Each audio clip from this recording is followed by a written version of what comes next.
Now let's talk a little bit about HPC, high performance computing, and then we'll finish out with edge computing. For HPC, we most often have an aggregate of computer nodes, and they're seen as a single system. They're designed to solve complex calculations or manipulate data at a very high speed. For HPC, these systems are designed specifically for what we're doing. And here, just like with anything in IT, it's super critical we have the right amount of these three components.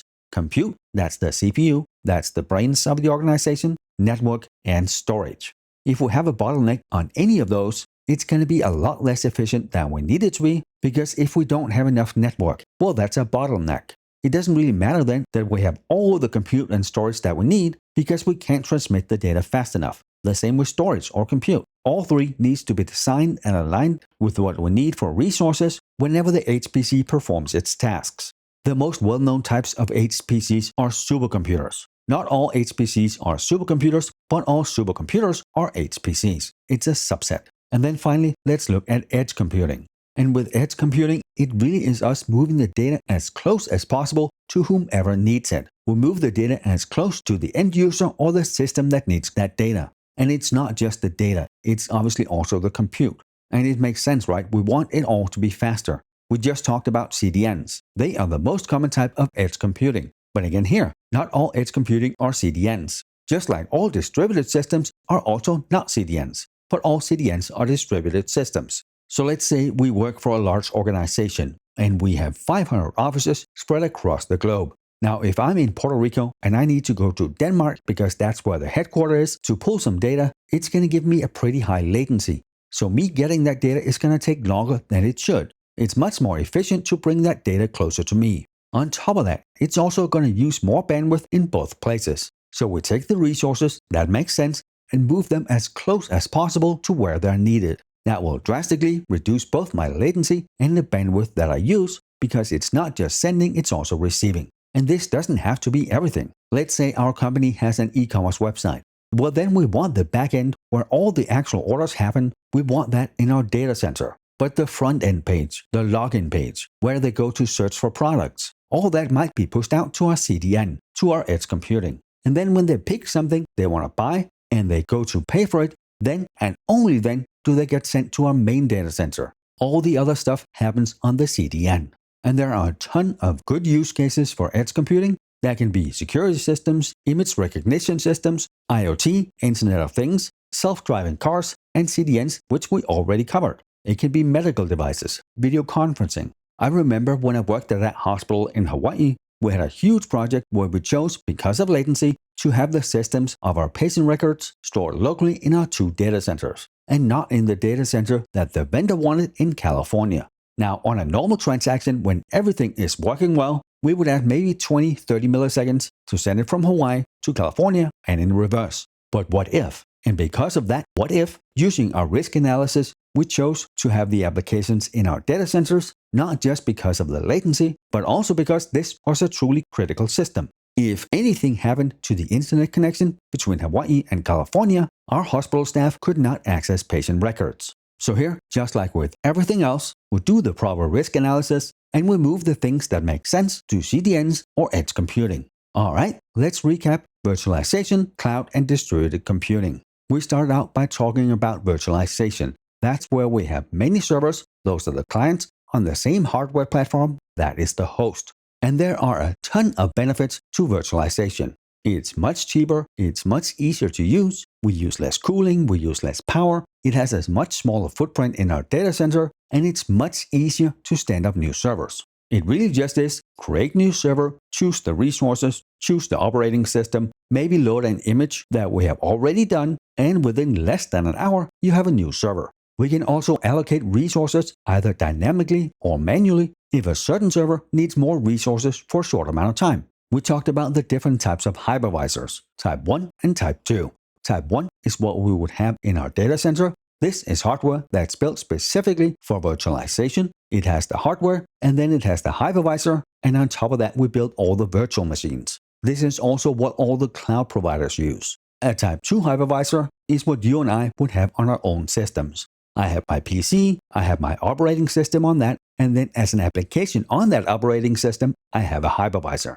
Using that hypervisor, I can then build virtual machines on my system. And then, of course, using virtualization comes with a whole new set of security concerns, things we need to think about before we deploy. We want a similar protection profile for all the systems on one host. So in the case there's VM escape, where an attacker can jump from one client to another, it's within the same trust level. Just like we did with single sign-on, there needs to be added security, because with single sign-on, now you just don't have access to one system, you have access to 20. The same thing here. If you gain access to the hypervisor, instead of having access to one server, you might have access to 500. And then, of course, we need to keep a very close eye on the resources. It's very common for admins to oversubscribe them, or for the data owner to actually have access to allocate resources to their own servers. It's just a bad idea. Then we moved into cloud computing. We talked about how there is no cloud. It's just someone else's computer somewhere else. Just like there's no internet. It's just a bunch of connections between ISPs, WAN providers, and long-haul providers. And when we use cloud computing, we either build or outsource some parts of our IT infrastructure, storage, and applications. We talked about private and public cloud. Private, we own and run it on our own infrastructure. Public, this is shared tenancy, and this is what 99% of all cloud computing is. This is AWS, Google, IBM. They build massive infrastructures, and we rent a small part of that. Then we had hybrid cloud computing. That's a mix between private and public. The stuff that makes sense, we host in our own data center. Normally things where latency or higher security is important.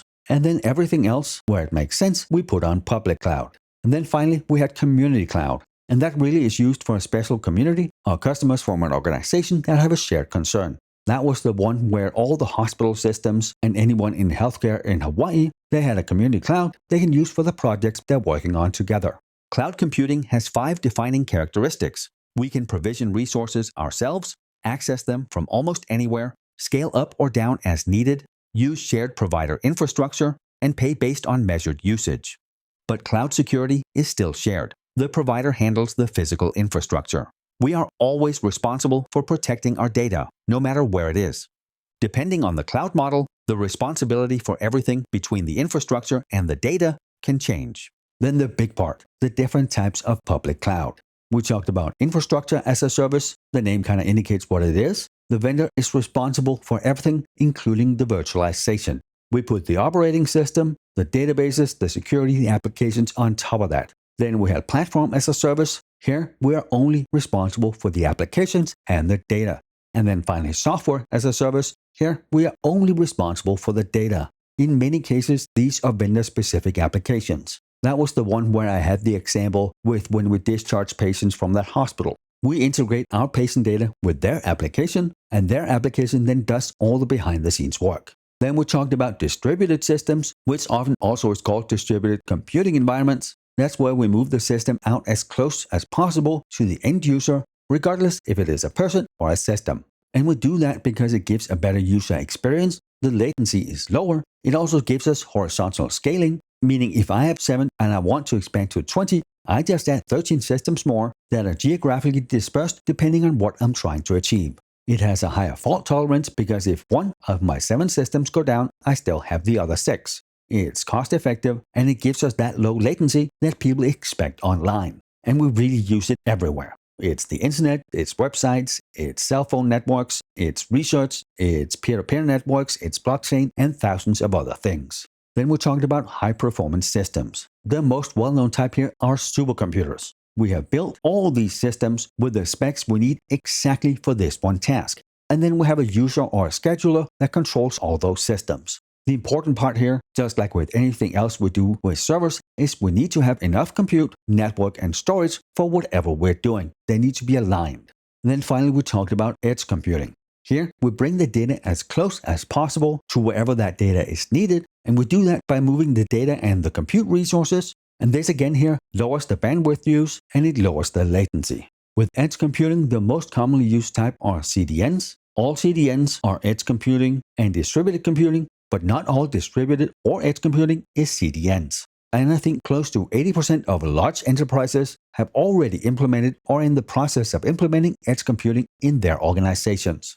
And with that, we are done with these topics. I hope this has helped you get a little bit of a better understanding of virtualization, cloud, and distributed systems. I think it is important to also spend a little more time here because this is such critical knowledge. So rewatch the videos, go read up on them online, until this is something you're very clear on. Thank you for being here, and I will see you in the next lecture.